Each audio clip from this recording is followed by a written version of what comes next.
First place FlyQuest, 8-1. LCS 2023, Spring Split first round robin. How we got here. FlyQuest surprised many by putting up a 9-9 record in spring and a 10-8 record in summer last year, but disappointingly fizzled out in playoffs in 7th and 8th place. Changes were coming, but no one was sure in what direction. First came the introduction of PapaSmithy as the president and chief gaming officer. This provided hope that they were looking to build something that would eventually result in a championship, as he did at 100 Thieves. Free agency officially kicked off across the globe on November 21st, but it wasn't until mid-December that a full roster was announced. After letting go of every player from the 2022 roster, rumors swirled about the potential of importing some young players from LCK. First came Elya at support, being promoted from TL Academy. Next was reigning LCK Rookie of the Year Vicla as mid laner. Then the LCK Player of the Split Prince as bot laner joined him.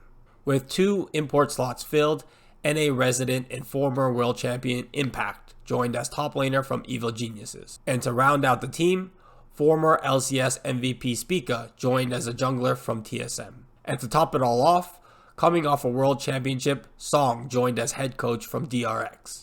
With no previous synergy and less than half of the team with LCX experience, people weren't sure where to place this team, even though they had really strong players in every role.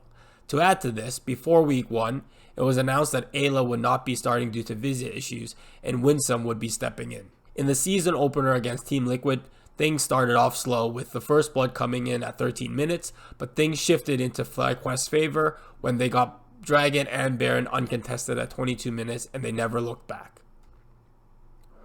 When Dignitas gave up first blood to Prince in the first minute, you had a feeling that the game was going to be a cakewalk. And with a 24-minute Cloud Soul, FlyQuest was well on their way. Golden Guardians put up more of a fight than the rest, but even though FlyQuest was down on kills most of the game, they played a masterful macro game, getting Baron at 31 minutes and Chemtech Soul at 34 minutes to secure the win.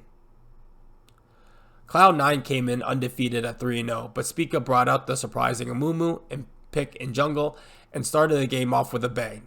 He combined with Vicla to secure a double kill at 6 minutes, then another Baron at 20 minutes snowballed their advantage and they never challenged. Evil Geniuses looked to counter Spica's Amumu, but a strong mid-game saw FlyQuest come back from 3 dragons down to take Baron at 21 minutes and take control of the entire map for the rest of the game. 100 Thieves were the next challenger, and it felt back and forth early on, but an extended fight at Dragon saw FlyQuest take over the mid game once again, capped off by a triple kill from Prince and then another Baron at 21 minutes. Going into Super Week, it felt like a foregone conclusion that FlyQuest would go 9-0. Immortals was the first up, and slowly but surely FlyQuest built up a lead in the mid game, which led to a teamfight and Baron at 23 minutes.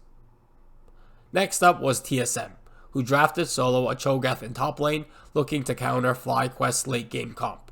And even though he started 0-5-2, TSM did not let FlyQuest activate in the mid game, and this time it was TSM who got Baron at 28 minutes, and solo finished 5-5-9, handing FlyQuest their first loss. CLG saw what TSM did and came out fighting with FlyQuest early, but even though kills were even, FlyQuest were on sole point at 18 minutes, and they snuck a Baron at 22 minutes, only losing Winsome in the process. Another early Baron led to Ocean Soul at 24 minutes and a straightforward victory afterwards. FlyQuest finished the first half of the Spring Split at 8-1 and in first place. The chance for 18-0 is over, but they can still tie the regular season record of 17-1. And they still haven't had their starting support in Elya play a game yet. So maybe this team still has another level to go. It will be hard to imagine that this team not finishing first in the regular season and going into playoffs as the favorite as they look so dominant.